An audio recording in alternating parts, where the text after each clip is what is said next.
কত সুন্দর উপরে একটা ফ্যানের মতো আসতেছে, তখনই আপনারা বুঝতে পারবেন যে এটা অলরেডি অবশ্যই পারফেক্ট হয়ে আসতেছে, মৌচাকের মতো হবে অবশ্যই।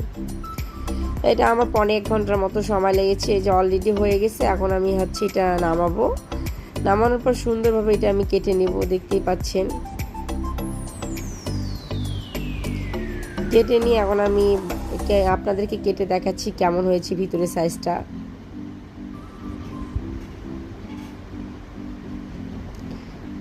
অনেক সফট একটা হয়েছে, অনেক সফট।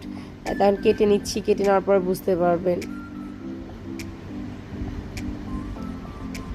কত সুন্দর একটা চলে আসছে। আপনারা বাসায় অবশ্যই ট্রাই করবেন। আর আমার ভিডিওটি কেমন লাগে অবশ্যই আমার চ্যানেলটিকে সাবস্ক্রাইব করতে ভুলবেন না। আমার চ্যানেলটি সাবস্ক্রাইব করবেন। আর ফেসবুক থেকে দেখলে অবশ্যই পেজটিকে ফলো করবেন এবং বেশি বেশি করে বন্ধুদের মাঝে শেয়ার করবেন। অবশ্যই আপনারা ভালো থাকবেন, সুস্থ থাকবেন, আমাদের জন্য দোয়া করবেন। আসসালামু আলাইকুম।